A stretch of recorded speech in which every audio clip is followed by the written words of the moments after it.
400 free final here in San Antonio. Paul Peterman, Germany, still with the world record. Larson Jensen still holds down the American record from his swim at the Olympics in 2008. Guilherme Costa, Brazil's national record holder, semi-finalist in this race in Tokyo, but continuing to raise his profile. Bronze at the 2022 Worlds, fourth at the last two Worlds, including Doha in February in this race, and double Pan Am Games medals in the 400, 800, and you add the 1500 as well for him in that event in his part of the globe.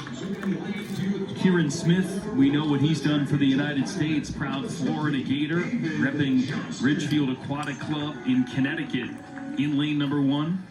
Tokyo Olympic bronze medalist in the 400. There's David Johnston from the swim team, has swam this event at the last two World Championships for Team USA, in training with that group in California, former Texas Longhorn. Alfonso Mestre, Tokyo Olympian for Venezuela, won silver in the 400 and 800 freeze, the Pan Am Games in October. There's Costa again, swept all the golds at the Pan Ams in the 400, the 800, and the 1500. Top time in the heats by about a quarter second. Lucas Henbo, national record holder for Belgium, swam at Cal. He was 5th at the 2024 Worlds in Doha. Carson Foster, we know about his world medals in the IMs. Strong in freestyle too for another Texas Longhorn, repping his Mason Manta Rays from his native Ohio. Ilya Zabertsev swims at Louisville from Russia, now repping Uzbekistan at the Worlds this year. And Drew Kibler, in U.S. Open champ in December of the 400 free for the veteran from the New York Athletic Club. There's Kieran Smith in lane number 1, again on the podium with bronze in this race, and again been a world finalist in 2022, 2023 for the United States.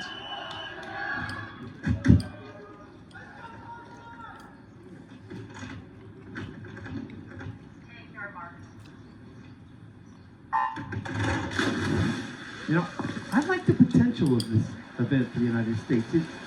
It's without a doubt, and we've talked about it, Jason, as this season has gone along, this is the weakest event for the American men by far.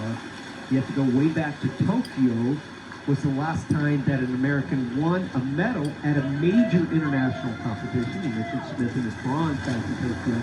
But again, I have always said this has created an opportunity for a lot of guys that said, you know what, I kind of know I've got a chance. And so there will be that cream that will rise to the top, I think, at the Olympic trials. And you're going to see a lot of quick swimmers like Smith coming back. Certainly one of the guys that will be looking to make the team a second time.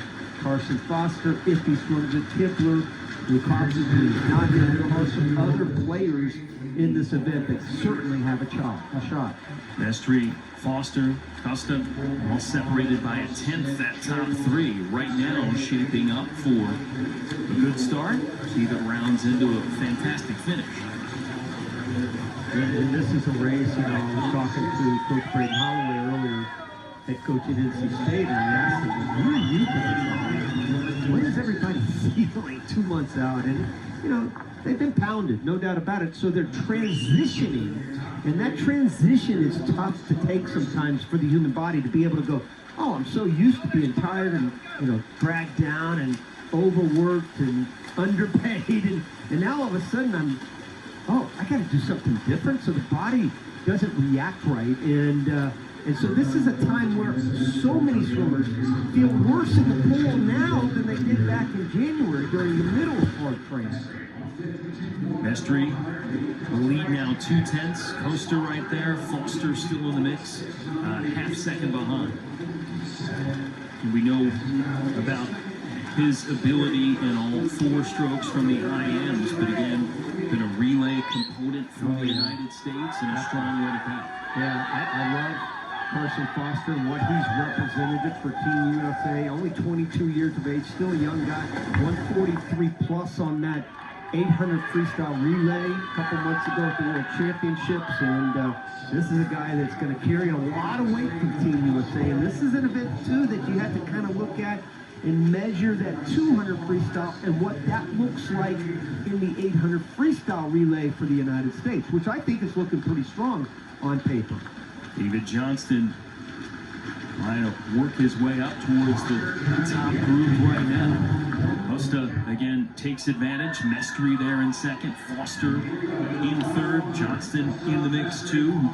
Swam this race at the Worlds last summer and at the added Worlds in Doha back in February here in 2024.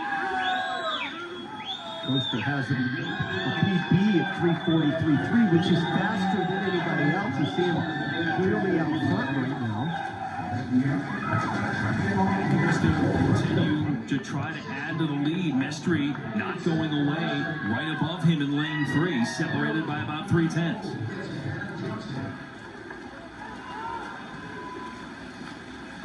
Foster still in the mix for the third spot right now, looking to kick here in lane 6, but Yermay Costa still in front and looking like he'll take this one to the wall first.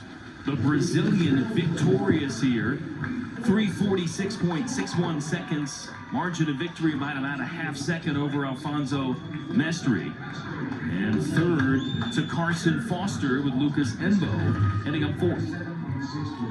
Again, of all the Americans in that race, certainly Carson Foster looked the best, 3:47 plus. That's a nice swim for him. Almost slips him into the top 10 of the year in the 400 freestyle. Remember, no Americans in the top 10 this year. No Americans in the top 10 in the world last year.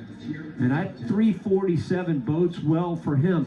I'm not even thinking 400, but I'm thinking big time for him in that 200 freestyle, where that's going to be a critical race for Team USA in the 800 freestyle relay, and he certainly has the potential to be on that.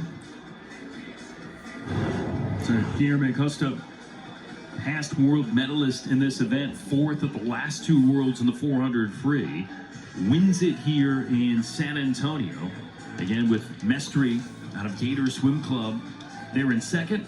And Carson Foster repping his Mason Manta Rays from his home state of Ohio, there in third position. We'll step aside here in San Antonio and return to wrap it up coverage of the Tier Pro Swim Series.